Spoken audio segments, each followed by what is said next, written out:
All right, Michael, thank you very much for being here today. I thought we'd just open up by, finding a little bit more about Zenith, yourself, and, the types of people that you can help out, and, maybe go from there as a bit of an initial start. Oh, great. Thanks for having me, James. Thank you. Yeah. Well, I thought for those that are, watching right now, maybe we'll start with a bit of an intro in terms of how we met professionally. So, it was through a good old fashioned cold call. So that's when, Yeah, it was. It was. the phones aligned, and we connected on that point. That's correct. So, I was just reaching out, looking at some marketing advice, and we reached out, had a discussion about how we could work together and move forward with setting up a marketing program for the business. And honestly, the advice that you provided to us was absolutely game changing. So for those that are watching right now, Michael is definitely an A player at what he does. He's a seasoned professional. You have a plethora of knowledge. Oh, thank you. And, I think for us at the time, we weren't necessarily infants in our business growth, but there was a cap that was impacting us. And, when you're so focused on your craft, sometimes you're finding yourself in a bit of like a molehill, sort of a cave, when you want to be going for the mountain, so to speak. Yeah. Yeah, and that's what I really enjoyed, as helping out founders and business owners which are trying to grow their business and take it to the next level. It's really about just understanding what you're trying to do and where you're trying to head, and working through each of those areas. So, in plain English, what do you do at Zenith? Okay, so Zenith is an advisory business that assists small businesses and founders to grow to the next level. So it could be that as a founder, you've established the business, it's got to a growth plateau, you're looking to move it to the next stage. It could be that you're actually starting to get into the weeds and not sure how to grow the business. And the weeds could be complexity in the business, it could be compliance issues, it could be staffing issues. So that's where someone like myself will come in and look at the business from a helicopter view, and then work shoulder to shoulder with you and work through where the areas that you need to work on are addressed. So we'll work through, because being a business owner and a founder can be very, very lonely at times. And, it can be cold, where you're not able to talk to someone else, or they don't understand what you're going through. But if you've got someone who's actually experienced in running small businesses and has a business experience, you've then got probably a best description as a coach who can actually work through and help you grow the business to the next level. Mm. I feel like the term coach is, very loosely mentioned these days. Like, anyone could be a coach. I could be a coach of, a podcast, but like, I guess in your case, what do you feel like is the, main highlight behind being a coach? Like, what you bring differently to the table that others don't? Yeah, I think it's really interesting you mentioned coach, because I see myself not as just someone who comes in and gives you a set of instructions and runs off. And you've got consultants who come in with a very, very clear mandate, but they'll actually give you a very beautiful looking deck or PowerPoint with a whole heap of guides and KPIs. The problem is, as a small business owner, at times you don't understand what they've actually said to you. Yeah, You precisely. need someone to translate it to you, right? And then coaches come in and go, well, this is how you do it, rah, rah, rah. They spend some time with you, but then disappear. The difference for me with the company that I operate is that I do it shoulder to shoulder with you. I will be in the weeds with you. I believe that the experience of working with my organisation compared to others is the fact is that I'm there for the long term with you, and I want long term engagement with my clients. Because if you're trying to grow your business or go through a transition, or you're actually looking to merge the business into something different, it's not an overnight. It doesn't happen in 4 weeks. So a consultant will say, "Oh, I can do this in 4 weeks. We can do it in 12 weeks." Sometimes it takes years Mm. to get you to where you need to be. So you need someone who you can rely on to be there on a regular basis. Now, that might sound a bit passé, but the thing is that I know, as a business owner myself, and being an interim CEO to a number of businesses, you need to have someone there who's on your side for longevity. And in my own business, that I have coaches as well, which are out there, and they've been with me for years.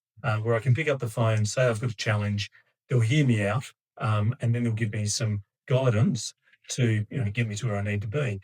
The point of difference is that I think that a lot of coaches want to just give you words, And it's a bit like game day. Game day, you can't go over the boundary line, you can't play the game for the players.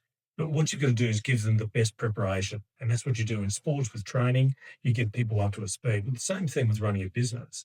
You need to have someone there who's had the experience, can guide you where to go, give you some honest truth.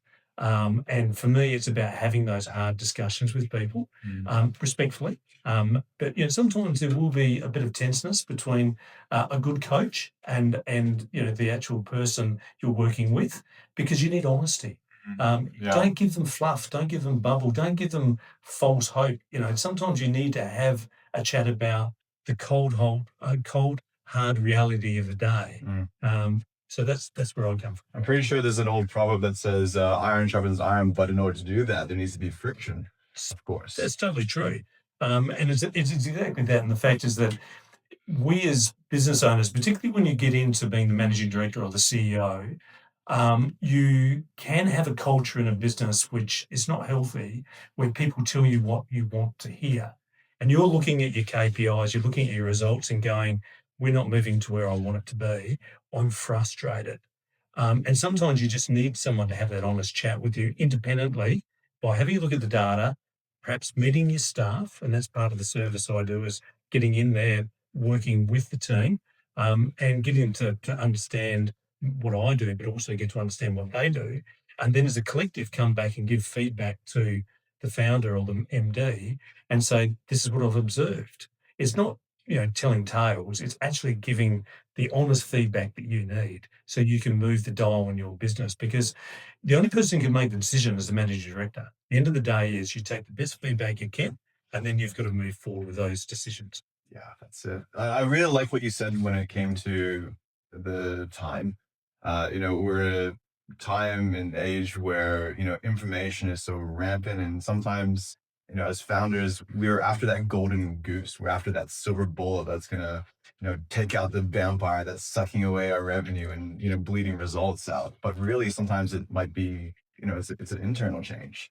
Would you say that's the case in some of the businesses that you worked with? Yeah, absolutely. It's an internal change, and that's a really good analogy. And the fact is that sometimes we need someone who can help us reflect and understand where we're going and what's actually caused us to be where we are today. Because as founders, we've started off the business with a vision. Generally, we've been a one-person operator. We've then grown the business and we've brought on more people. Um, and things start multiplying, and it ends up being a business which is something like the original, but it's actually in the reflection of others, because they've brought all their own skills into the role that they've been hired for, but it's not heading the way you want it to do. So sometimes going back to basics, going back to the original systems that you had, and I really believe in the KISS method, keep it simple. And people will try and complicate things. They'll try and create a report that you really don't need. It's something else you don't have time to read. Let's just go back to the basics and really focus on that. And then as a founder, it's really saying, well, let's just move the dial forward to where we need to be. But I need guidance on how I can do that.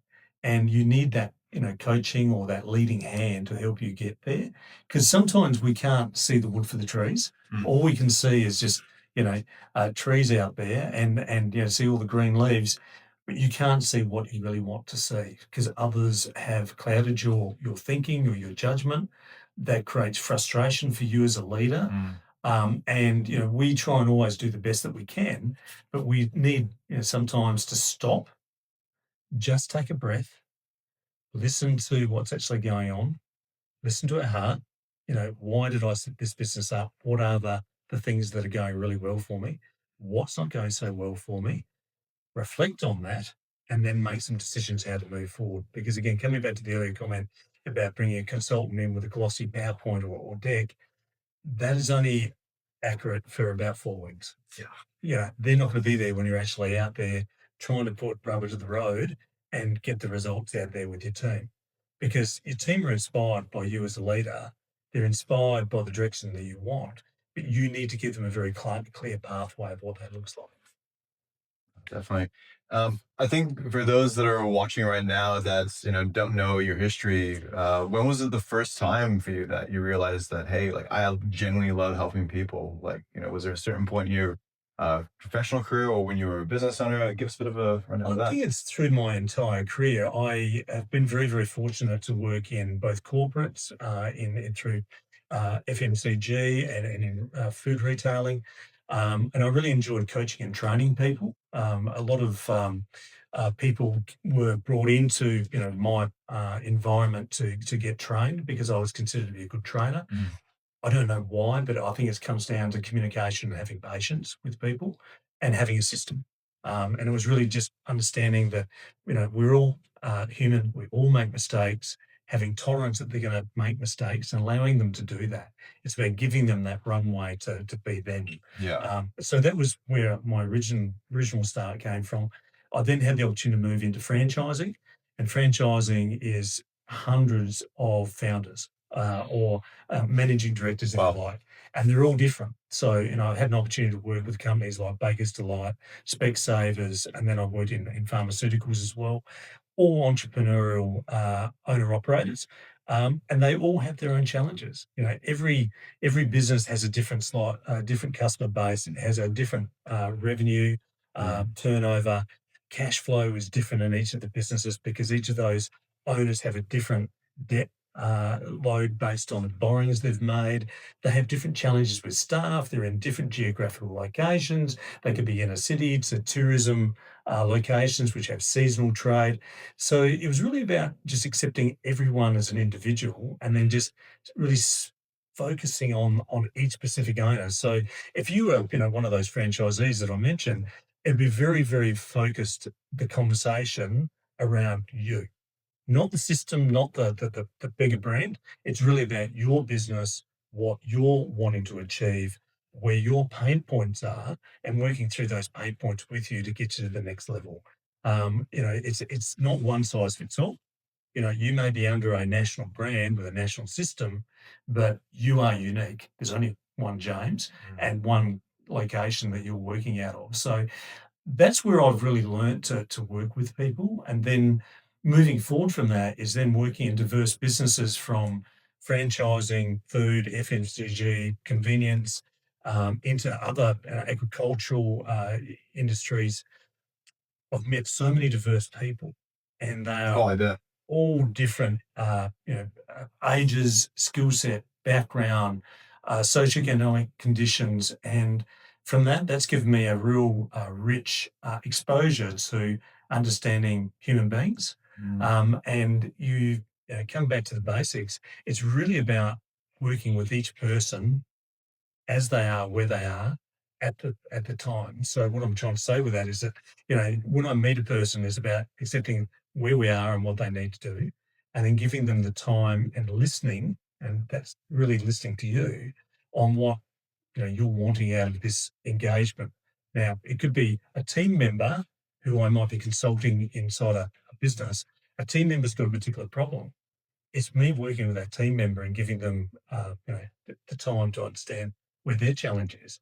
And that then should feed upwards as far as improving skills through the organisation. It's such an incredible talent to have, like being able to approach, massive organizations where there's, like you said, hundreds of founders. I feel like there's a bit of gold in there. So, naturally when we're looking at big organizations, there's going to be conflicts. Does this ever come from a particular place within you on how you manage conflict? Like, what's your relationship with it? Conflict comes back to probably my early years where I had a line manager in a very large supermarket company. He was a very angry man. He was angry for a lot of reasons. And I realized, I was a young guy, recently married, young child. I had a lot of personal pressures just understanding me, let alone understanding the job I was doing, and had this ongoing pressure with this particular fellow. And I had empathy for him. I didn't understand why he was so angry at everybody, and not just me, all of my peers. Mm. He was just angry all of the time. So for me, there was two things that came out of that. One, I had to build a shield that which is unfortunate, so I could protect myself around him because he was what do you consider in today's human resources and work safe rules is he was a bully. And the second thing is I had to protect my team from him. And by what I mean by that is that he could make people distraught. He could bring grown adults to tears, and I never understood why he was like that. And the one thing that I would have loved to have done is had a conversation with him to understand why he was so angry. I was 26 years of age. He was in his 50s. There was probably a lot going on in his life, but for me, it just taught me a few values about who I want to be and who I definitely don't want to be, Mm. and how I needed to support my team. So I'm very centered around looking after people. I'm very centered around being honest with my team and giving them feedback where they need to be. Mhm. Just a bit of a side story. My father passed away several years ago, but when we were in the hospital, they did a nurse shift, and one of the nurses that came into the room I recognised, and my dad was telling me he was passing away, and this nurse came in, and I recognised him. He didn't recognise me, and his name was again we'll call him Tom. And anyway, Tom was just so wonderful with my dad. And eventually, I said to him, "Look, do you know who I am?" Because I've lost a lot of hair since those days, and he didn't. But we engaged, and we had a chat, and I said, "Do you remember working for me, many many years ago in a supermarket?" And he said, "Yes, I do remember." And he was working as in the stockroom as a stockroom manager, and it was just not his forte. It was just terrible. And I remember having a conversation with him because he was getting, basically performance managed. And I said to him, "You've got such a strong heart. You would be better off in a human care environment than working Mm. where you are. You're not suited for this. Your heart is completely different." And we had a chat about that because that led him into nursing. And he said, "Had you not had that hard conversation with me," and he said, "I was so angry with you at the time, but I would have never gone into nursing." Wow, full circle A moment. full circle, with my dad and one of the most emotional periods of my time. He was there with me in the last hours, and I couldn't have thought of a nicer person or a better person to be there with my dad at that time. So again, it comes back to being honest with people and giving people feedback and be true to yourself. Let's talk more a little bit about Zenith's services. So I'd love to, hear your expansion on, the different offerings that you have, and really because with founders and, people that are, I guess trailblazers, those that are on the forefront for their business, naturally, as you scale, there's going to be mess. Things are going to catch on fire. And generally the answer to that is for throwing a system or a person at the problem. But I don't think that's always the case. So, No, that's a really good question, and perhaps I'll just come to the name of why I called the company Zenith in the first place. And what Zenith means in simplistic form is basically the best you can be.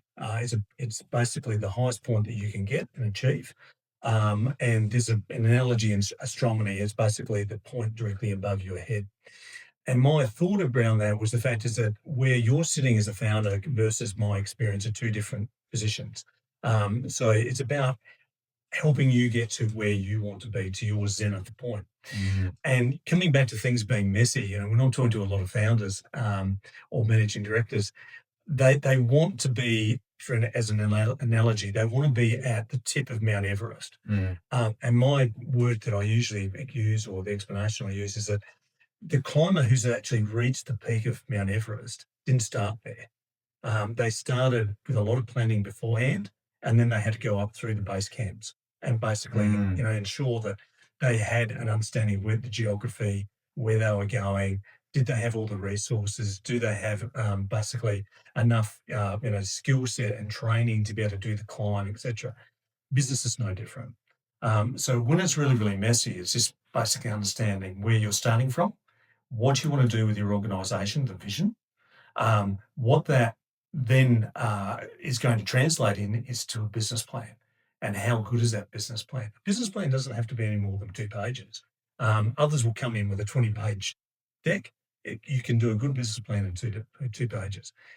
And it's about just setting up that plan and then sticking to it, but realizing that as soon as it's written down, it's out of date.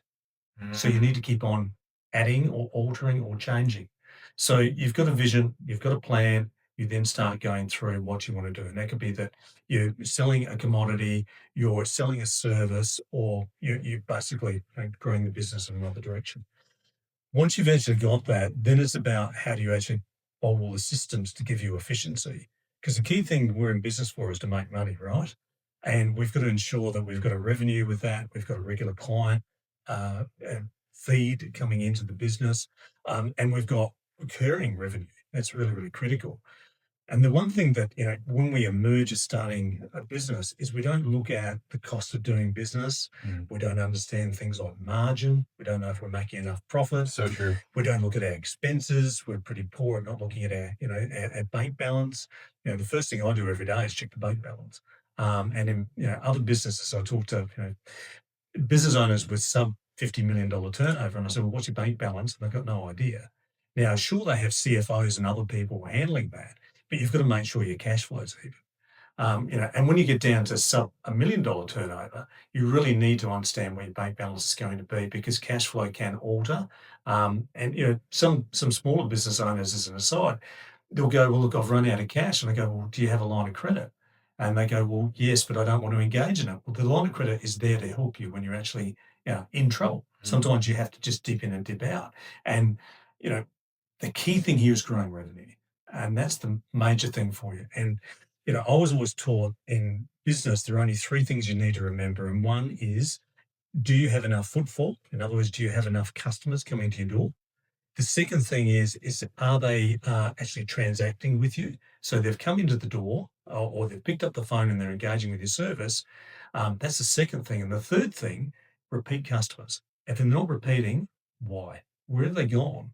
What was the turn off for them? Or, and that's where your data research comes in. It's really, really critical to understand why that customer didn't come back for a second time. So there's just multiple things we need to do to keep on, growing a business. And it is messy and it is sticky and it's not perfect. I talk to a lot of people and they go, well, look, it should be this perfect pathway. It's not. Totally. It's like, you're walking down the path and then you fall into a valley. You get out of that, then you actually, try and climb the hill. You find the other side of the hill's got a cliff. You fall down the cliff. Then at the bottom of the cliff, you're in a river. You flow down the river and then get out of the river and then you come back to another hill and then you start going back to where you need to be. Business is like that. It's not a straight line. I wish it was, but I've never seen one that is a straight line. And having been very fortunate to work with some fantastic founders in big organizations, and I've quoted to earlier that I've worked with Baker's Delight and Specsavers. When you're going back to the history of those organizations, they're exactly that. They started off with one location. They had a vision, a plan, and they just kept on improving it and improving their craft. And then they were able to multiply that. No different if you've actually got a product you're trying to manufacture or a service that you're trying to actually communicate to customers. But it takes time and it isn't a straight path. I liked what you said about the Mount Everest analogy. I've heard in business, success is predictable. You just got to follow what other successful people have done before you. But in this case, you also mentioned that when you put together that 2-page business plan, throw it out.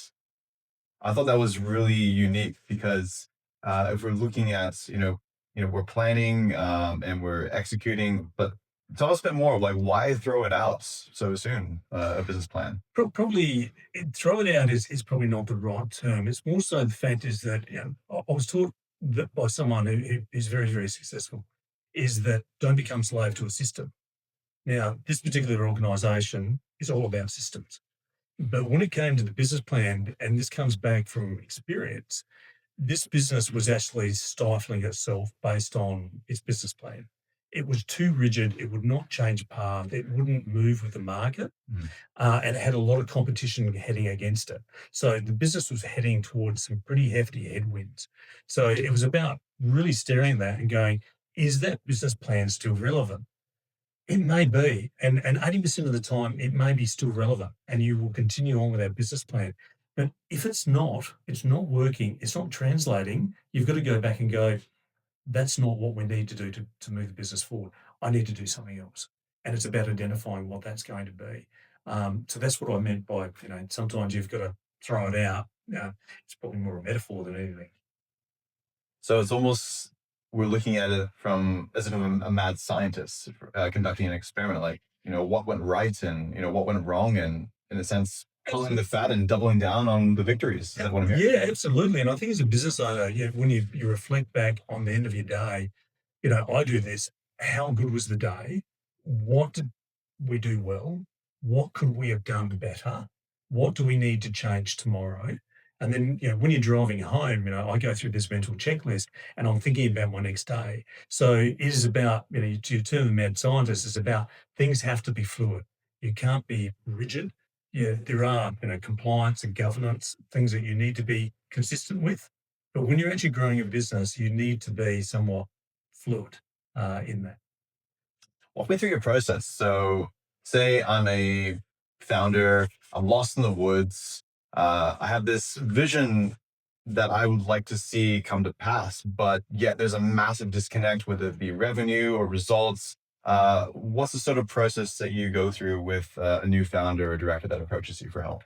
So the first thing is that obviously they reach out to me. We have a phone call, which is just basically a exploratory phone call to find if we both can fit, because we need to basically work out if we're both going to be able to work together and I'm a good fit for your business.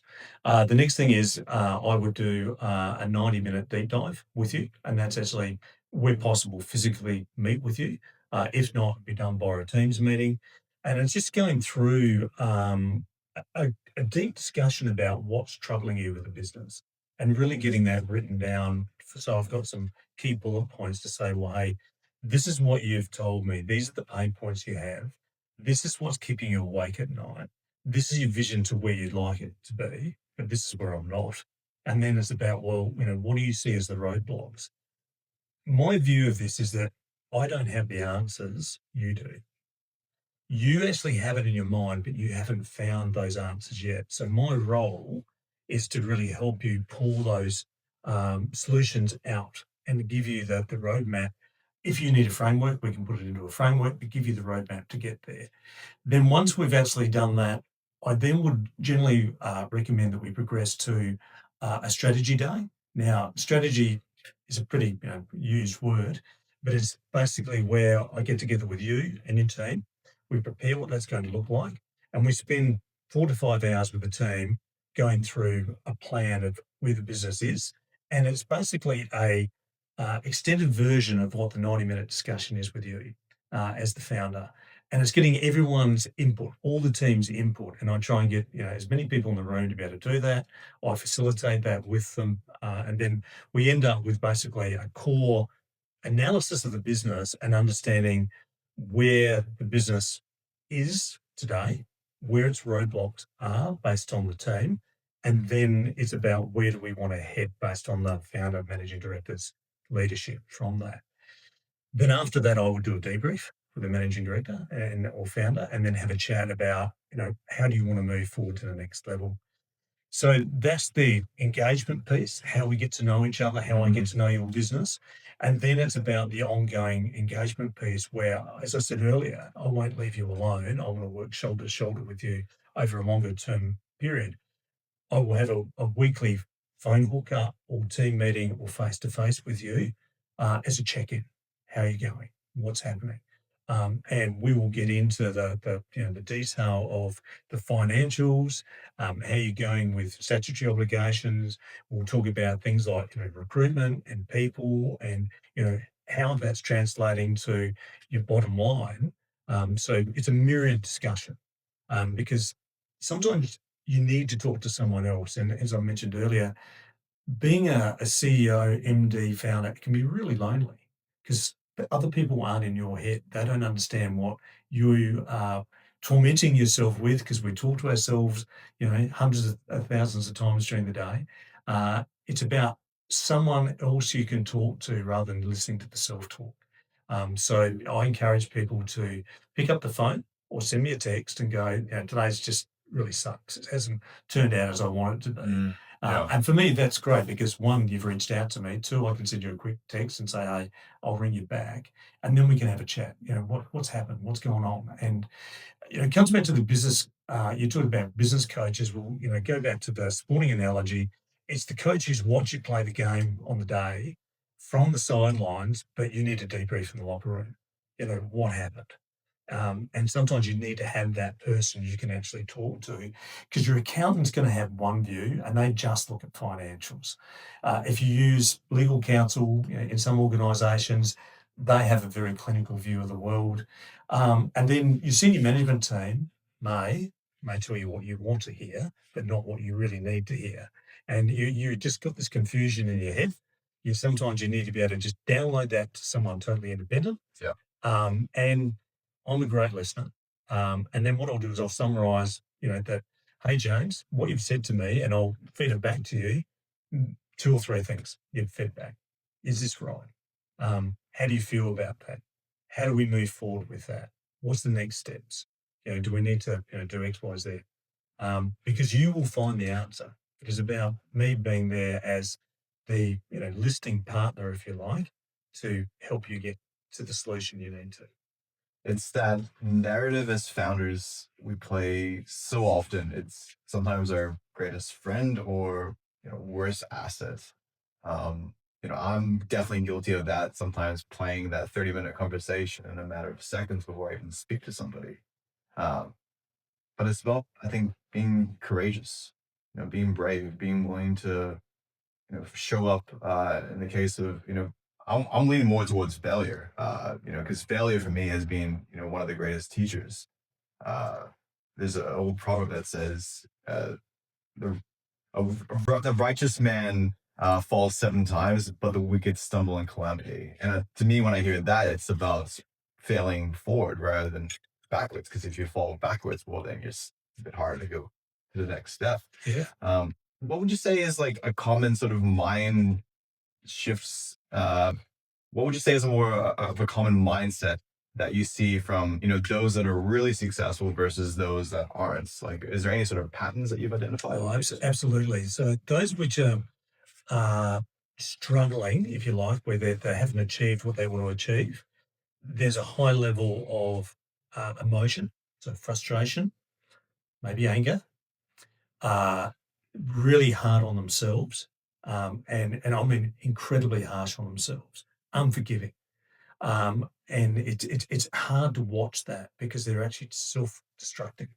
And it's about helping those people try and get out of that lane where they are. In contrast to those which are successful and seem on the surface to have everything going the right way, and I'll come back to the word "seem" in a minute, but they're generally calm, very structured, very, even-tempered, and just getting on with life.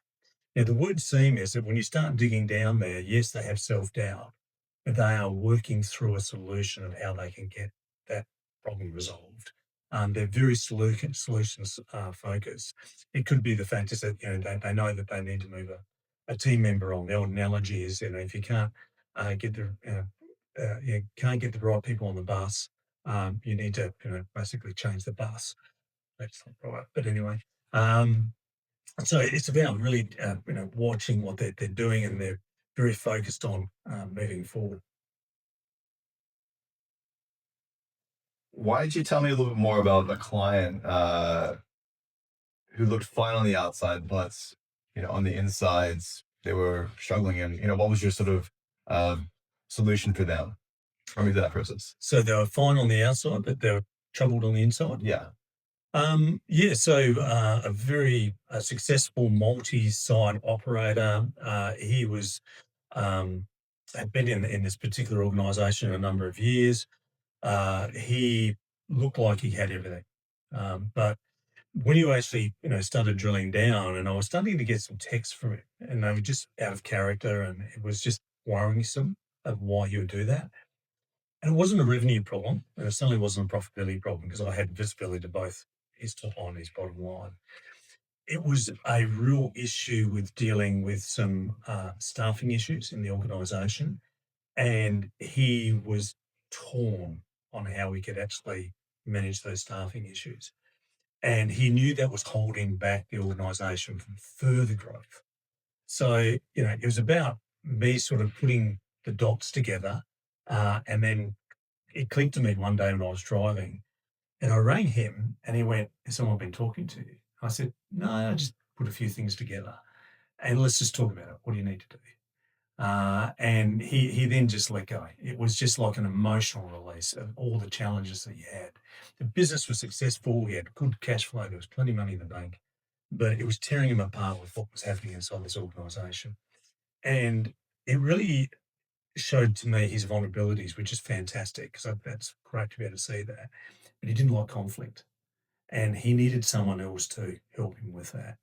So it was about my role was about to help him find the right person who could handle the conflict for him. Mm. So we worked together on recruiting someone who was a little bit more, I guess, tougher with the team than he would be, who could take on that role and take that relief off his shoulders because it was really a burden for him. As soon as we had hired the right person, you could just see a difference in this guy.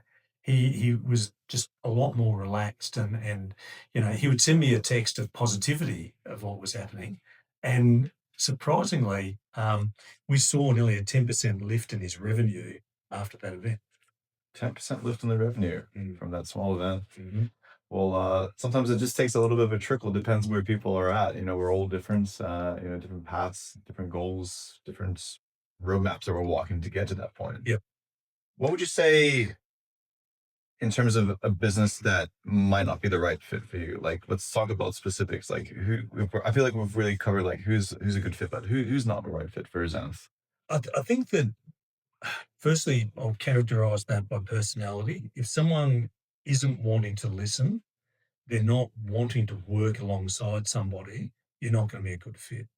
If you, the second thing is if you expect me to come in and fix everything, that's not how it works. It's the fact is that you're the owner of the business. You've got to take on the responsibility of turning the ship. I will work with you, but if you're not willing to, take on that responsibility and you want to delegate it off, they're probably better hiring a consultant or someone else who's prepared to do that because I work best when I'm actually working alongside somebody, someone who's really engaged and wants to make that difference, and they want to make that difference across the entire business. Now, I can come in and work in one area. That's fine. Very comfortable doing that. I'm more comfortable working across the business where it's about a complete improvement in the total operation. Businesses I probably wouldn't work in. You're looking for like categories of businesses. Is that what you were asking? Yeah, so I feel like you've worked in so many industries, and your experience can be applied to almost quite a vast majority of them. Yeah. Yeah, so it would be good to know like who would be a good fit for what you provide. Let's throw away the who's not a good fit. Let's talk about who's a great fit. I think again, this is a really generic generalist comment, but I think most businesses I can work with, I've proven that I've worked across a lot of organisations over the last 30 odd years. I can fit into those organisations. I think public service is probably not a fit for me. Yeah. Like, I think it's a bit of a local or state government. Um, it's a different role than my experience would be able to assist with. But for me, it's about working with small businesses which actually would have a service or a product, and they have got a growth plan up to $50 million. Again, other businesses may want to bring in an interim CEO, as I said earlier, who works shoulder to shoulder with the CEO or MD for a period of time to work inside their executive team to basically move the business forward. So Michael, I want to know a little bit more about which client probably had the most impact on you, because I don't feel like you're doing this for the money. I feel like this is definitely passion led. At some point you could have happily retired and said, "Hey, it's been a great show and got our trophies to showcase." Is there one client that really keeps you going, or Yeah, look, there was a client several years ago who was really, really struggling with the business. On paper, it probably should have gone into administration. And look, their accountant was saying, "Look, just walk away." It's just, and it was a great business. and the owners had just lost their passion for the organisation. They reached out to me, and we had a chat, went through, what I would do and how we would work through that. And there was two things that came out of that. Was one, I believed in the brand they had and the product they were selling, and it could be dusted off and relaunched. And the second thing was they had a really, really great team of people that they would be making redundant and unemployed. So for me, it became a very much an emotional connection, I think, between that business owner, the product they were selling, and their people. And I wanted it to succeed. So at that point, yes, it became a bit personal for me, and was great because working with the actual founders of that business, we were able to do two things. We were able to get the revenue back up in the business.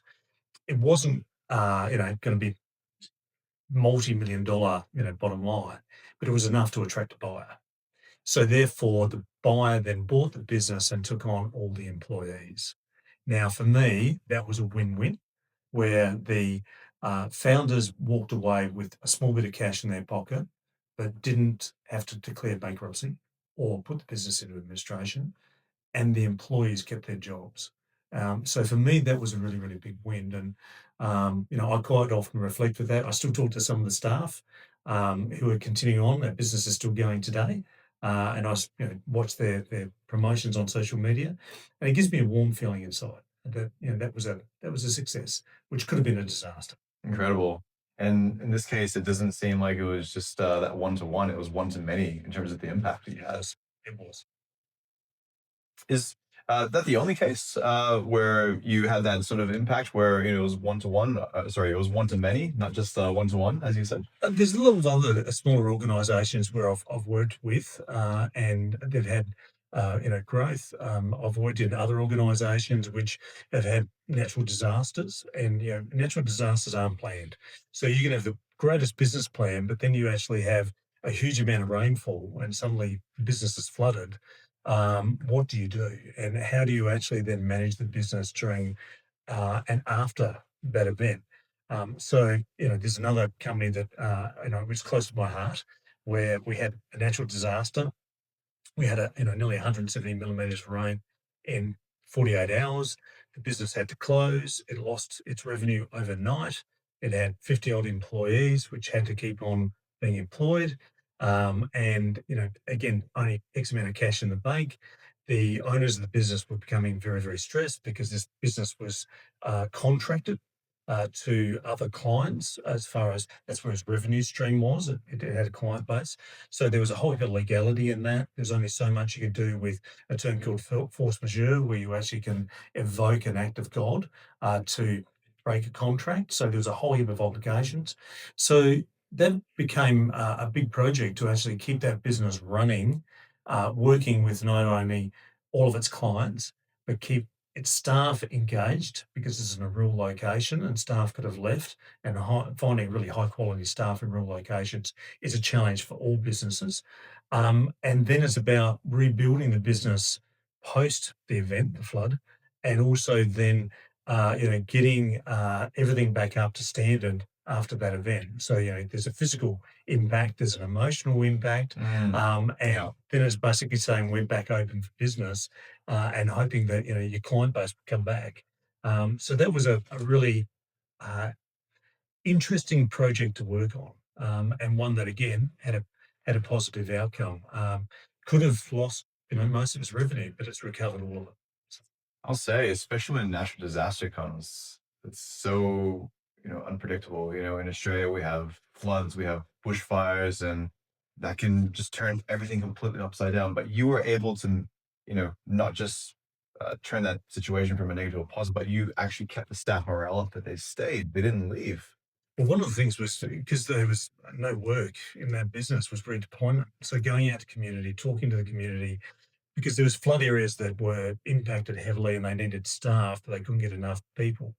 And then it was about working through the legalities of WorkSafe and working through, insurance risk for, our employees being deployed, or my clients' employees being deployed somewhere else. But we worked through that. And it's interesting that built a stronger community base with that. And that organisation at the moment, with the local bushfires, I've been doing some facilitation with the CFA to make sure that they're prepared for fire season because it's a broadacre cropping district as well. So, yeah, it gives you that feel good. Have you ever thought about getting into government? No, no, I'm definitely in private sector. If you were to talk to your ideal client right now, and they're on the other end of this camera, what would you say to them? I'd say that look, don't get frustrated, don't be desperate. There is help at the other end. It's just a matter of just picking up the phone or going online and just reaching out and sharing a problem. Problem shared it basically takes tension off yourself and the stress in yourself. And as business owners, stress and anxiety isn't a healthy thing. So it's about reaching out and having a chat. I think that we have a hesitancy of not wanting to talk because we may be embarrassed about it. I'm saying don't be embarrassed because everyone has had the challenges that you are going through. They may be slightly different, but everyone has challenges running business and, back yourself in. And sometimes it's a bit when you feel like feeling unwell, you've got to go see a doctor. So, I'm suggesting that they reach out and, let's have a chat and see if we can work through your problem. Yeah. And look, I'm sure people watching this, they're probably consuming so many other podcasts and, all this information. And they've probably heard this before, but is there anything else in terms of what you would like to say to that ideal customer? Um, be true to yourself. Again, just get the passion back into why you set up your business.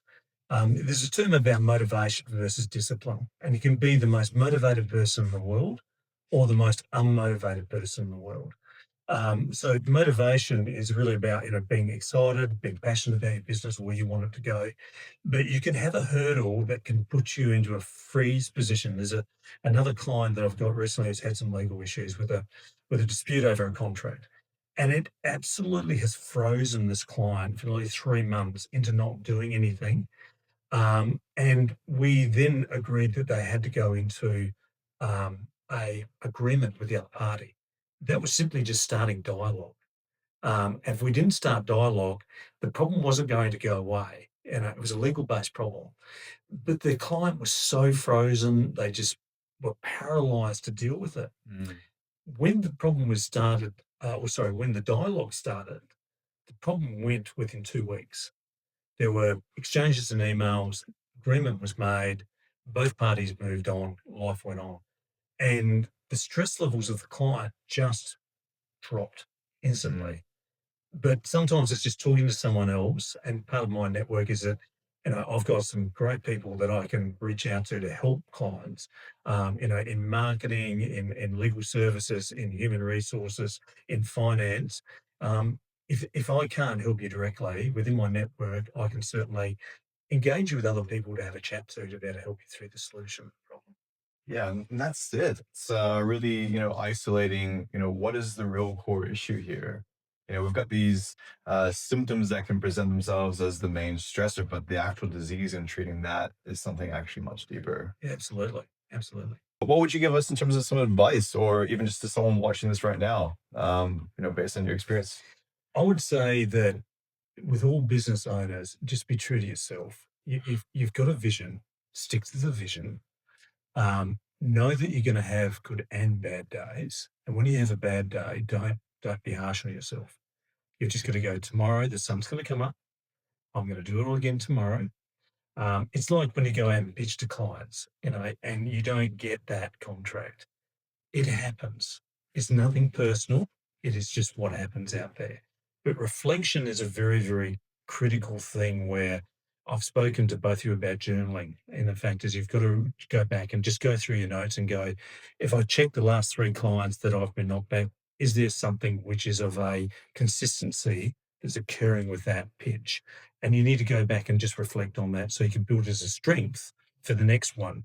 And you keep on moving forward. So, it's like when we learned to ride bikes as a kid and you'd fall off. If you didn't learn your balance and didn't, take on the advice of who was teaching you, you would have never learned to ride a bike. You would have just given up. Don't. And business is like that every day. It's not a cakewalk. It's a tough thing. But if you're passionate and you've got a vision and you've got a goal to get to, you will achieve what you want to achieve. And the other thing that I tell a lot of people is take regular breaks, because it's a bit like breathing. Sometimes when we, are stressed, we don't breathe properly. Well, the same thing is we don't give ourselves enough regular breaks in time, and that could be 2 to 3 days off to recharge your batteries. That is critical in business because otherwise you get into the weeds and you can't get out of them. Well, the business is still going to be there in 3 days' time. It just might be that just trip down to Phillip Island or whatever you're going to do, just try and just have a break, give yourself Yeah. some, and really energize yourself. Yeah. Well, I want to I want to touch on 2 points here. The first one is you come across as a very calm person, especially given that you work in high stress situations and scenarios. So, could you give us some of your secrets of how you can remain so calm? Maybe it's a daily routine you have, or maybe it's a mindset shift that you've made that's allowed you to be calm in the most stressful of situations. So, a story that I shared with James earlier, where I had a particular boss who was incredibly angry. Yeah. My mind shift was when I decided I didn't want to repeat what he did to others. I wanted to be as professional, and it's probably a veneer in some ways. The old analogy of a duck in water, on the surface it's all smooth, and their little feet are going underneath. But it's about keeping that veneer, because if you're calm and you're with others, they will be calm. And it's basically being softly spoken. You don't have to raise your voice. It's just keeping that appearance that I've got everything under control. And that's something that I've really worked on. I wasn't like that when I was younger. It's something that I've had to work on as I've got older. And particularly working with diverse clients, they're stressed enough. They don't need someone else to come in who's one showing stress, which is a sign of unprofessionalism, but they need someone who's actually going to be even keel to help them guide through the situation, because this stress is so high for them if things aren't going right, or you've got this great ambition and you're anxious about getting to the growth you want to get to. It's about having someone who can actually just keep things just smooth. The choppy waters doesn't, mean smooth sailing. It just means things are going to go. You mentioned the box breathing exercise for us. Yeah. Is that something that you do yourself I do. a lot? I do. I do it. It's something I can do in the car. So if I've received a phone call, sometimes that I don't particularly, want, I'll use box breathing, which is simply just, inhale for 4 seconds, hold for 4 seconds, then exhale for 4 seconds, and repeat. Remember to breathe. You've got to exhale. So it's about keeping calm, and there's another exercise which I teach people which are on their feet, and they're supervising a lot of other people on the ground. And I go, when you're angry, there's one way to actually just manage your stress, and that is to crunch your toes up in your shoes and then walk 2 meters forward. Bit hard in still caps, but you can do that. And it's the uncomfortableness of your toes in the shoes changes your focus, and they then go reset. Okay, I feel uncomfortable, and there's a reset point. So there's a whole heap of discussion we can have, because I'm studying counselling and psychology as well. But that's for another day. But there's a whole heap of stuff that you can do to try and keep yourself relaxed. And I think breathing is something that we all underrate. I know that you're into martial arts now. So again, it'd be very critical in what you do. But as business owners, we've got to learn to find that period of quietness in our minds. It could be, meditating. It could be, I was going to say mediation. It could be meditating. It could be actually doing yoga. It could be just riding the bike. It could be reading a novel. You've just got to find that time. Some people just find just cooking is enough for them to keep their minds, and you just need to find that peace. You just got to stop the noise in your head, because it's a pretty busy place up there. Definitely. I liked what Michael said earlier about, looking at the constants in our life, like reminding ourselves that, hey, sun's going to rise again tomorrow. It's only so many hours in the day. And even reflecting upon our previous conversation, sometimes the death of a parent can push you to a point of break, but then there's also some gold within that as well. One thing I really learned from my own experience going through that, having a death of a family member, is change can be the only constant I can know as a human being, and the only thing I can control is how I react to the change that is That's happening spot to on. me. That's beautiful. Do you have any golden mantra or points that maybe you can reflect upon throughout your experience that's similar to that? I I think just be true to yourself. Again, having gone through a fabulous career, having gone through you know, loss of family, dealing with trauma, dealing with natural disasters, you just need to just take that time to look after yourself. And that's one thing that will be the difference between being successful and being healthy. Because as business owners, and this is something which I can speak as an advocate of, look after your health. You've got to eat well. You've got to exercise because, particularly, you guys are younger. But when you get to 40 or 50, you'll get the outcome of that. What I mean, it's like a coiled spring. You'll suddenly find that you've got some medical issues, and that's because the stress you've held in your body. Stress comes out in other ways.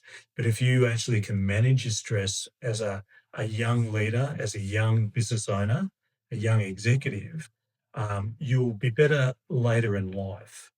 And we put not enough focus on looking after ourselves, self care. It's critical.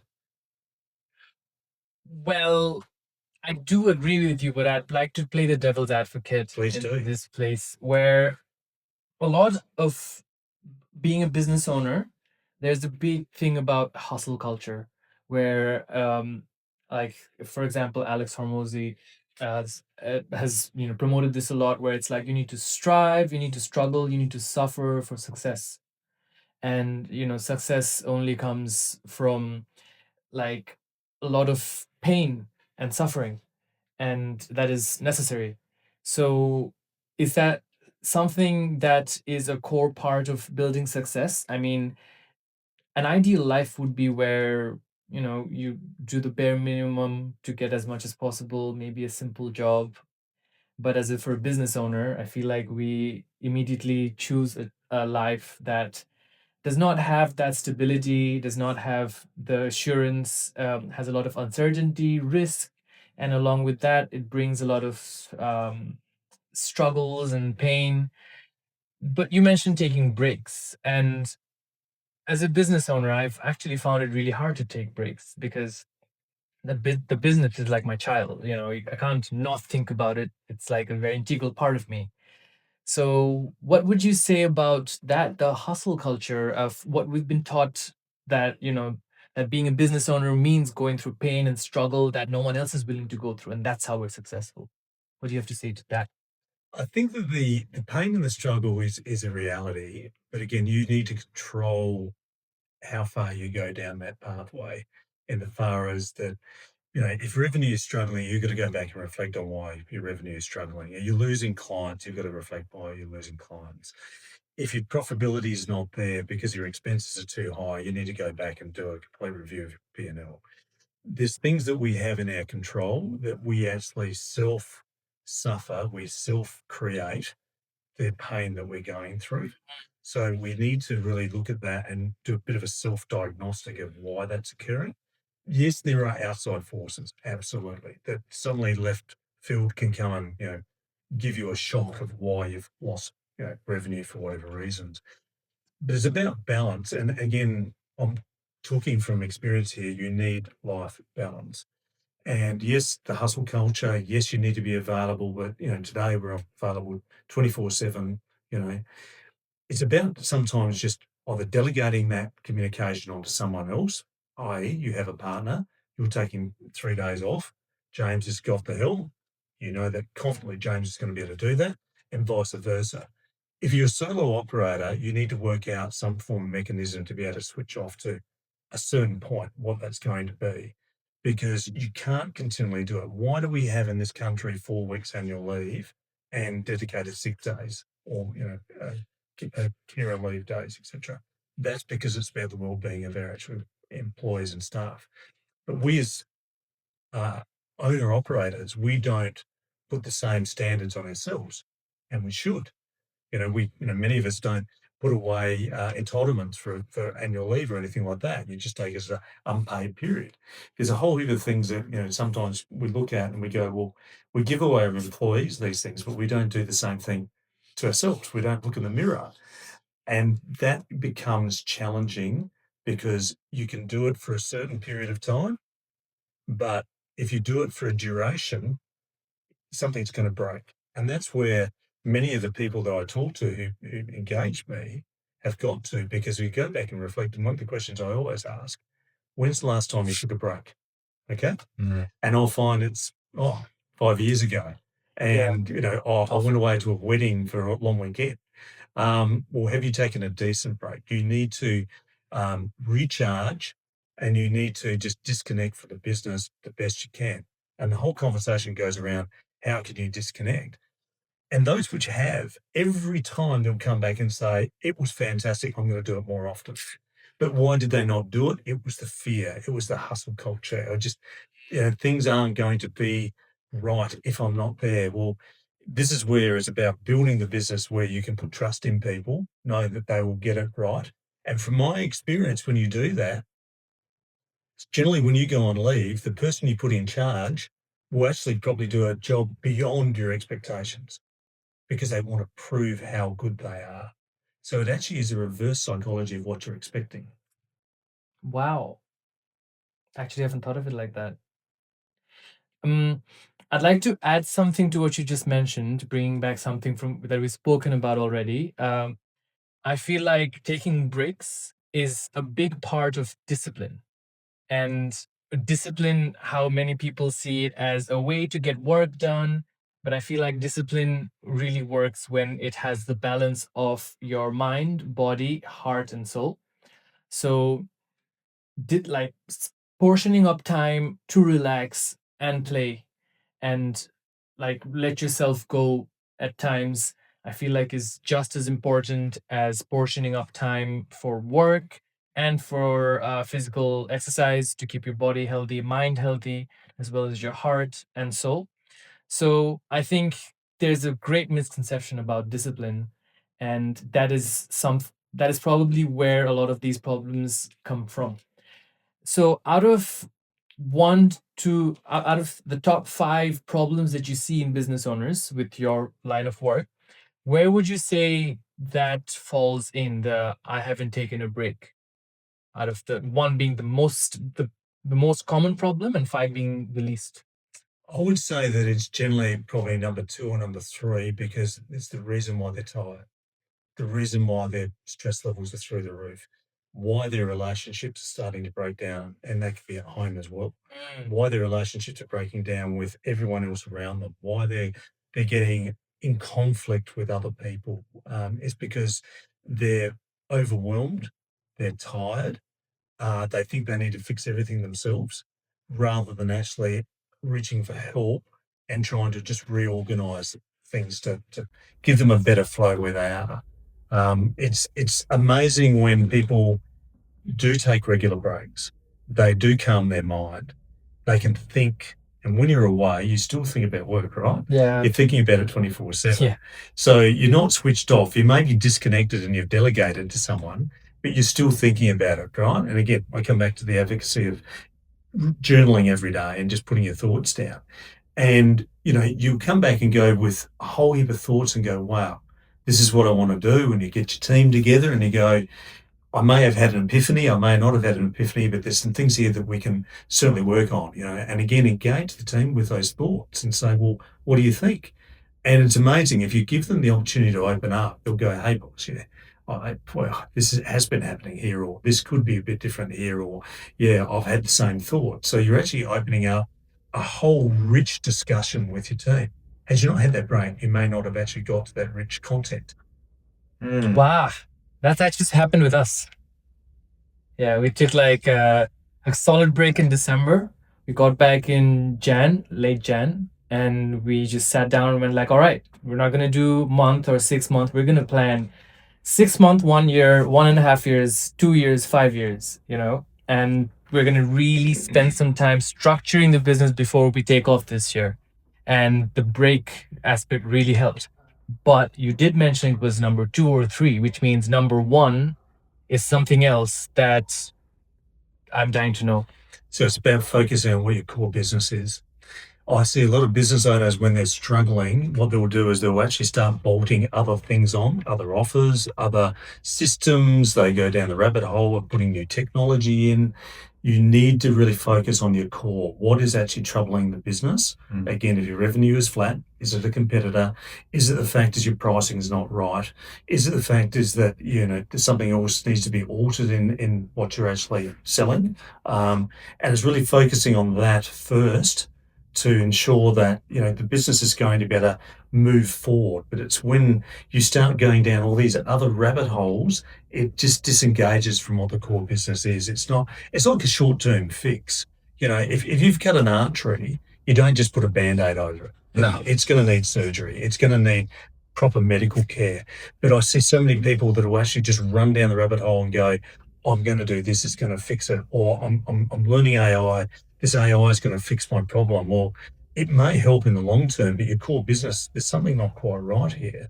It's like the ship's taking on water. Why? Why is it taking on water? Let's understand why it's starting to list. And that's the number one thing that they need to focus on. Well, what's the core issue? Second might be that, they've actually started making the business too complicated and they need to take some time out. So there's a number of things there that, I came back to earlier conversation with James. I believe in the KISS method. Keep it really simple. Don't get it overly complicated. So that's number 1, 2, and probably 3 in my view. Wow. Then there's cash flow. Then there's a whole lot of other stuff you got to do. Of course. The list goes on and on. But it's probably 90% of the businesses that you work with that it's either one of those 3 or a mix of those 3. Yep. Is that right? Wow. I think based on what Michael just said, specificity is key. Specificity is key. Especially in this landscape where there's so many competitors, there's so many other options out there. If we're bringing it back to marketing, in your experience over the decades of being in business, where are people missing the mark at the moment? I think marketing is just having genuine outreach to your client. We've seen trends with marketing, with different ways of doing it and different trends of keywords of whatever. But for me, it's about getting the message across about what your product does and why it's different in the marketplace and why a consumer should engage with that actual product, and make it really, really clear for them, not only on the website, also through your social media, and make sure that your team can articulate it like an elevator pitch of what you do. One client that I've been working with recently, I actually was in a service station and I was in one of this client's branded utes, and it started a conversation with this other local business in town, and we started doing business after that because I was able to spin off the pitch that I'd just written for the business as far as what the marketing pitch was, and it got him in, and we were only at the service station changing parts for less than 5 minutes. Because you're that good at your pitch. Well, I don't know if I'm that good at the pitch, but he got it. He understood it. And then he rang the business owner that afternoon and had a chat. Wow. And he said, where'd this guy come from? I've been trying to chase him for years. I said, I was at the service station. And we just had a chat. Follow the KISS method. Yeah, exactly. Keep it simple. So again, it's really about keeping your message very, very clear on what you do. And the marketing has to translate that. So the consumer understands what they're getting. Yeah. Again, don't overcomplicate it. That's it. We'll probably wrap up with this now. But as a final question to those watching us, based on your experience with Nova Marketing Agency, why should people choose us other than options? I think, again, is the fact is that you two guys are genuine. All right. You're open, you're honest, you do have discipline, and you're motivated to make a change. The big thing for me listening to you guys is, as a client, is the fact is that you really listen about what I want to do with my business, how I want to move that business forward. And you ask me a simple question about what are your growth plans? So it's not about what do I want to do marketing for this month or where I want to be in 6 months. It's about where do you want to be in the next year and how do we engage with that? So the thing that I really identified with the pair of you is that you want to build long-term partnerships with people. And having worked in, as you said, decades, in a lot of other businesses, and I've worked with a lot of marketing agencies, but they will sign you up. They'll take on your commission each month. They will give you some loose reporting, but they don't ask the hard questions about how it translates to clients engaging with the business. Did it give you more interest in what you do? Did it give you more customers in the door? It's more so, how many clicks we got and how many likes we got. Well, clicks and likes aren't going to transact to dollars. As a business owner, I want to see what's going to happen in dollars. So your language is different to what I've seen with others. Thank you very much, Thank Michael. you. It's always a privilege and a pleasure. And that was a very good reflection as well. Thank you. Thank you. Thank you. Awesome. All right.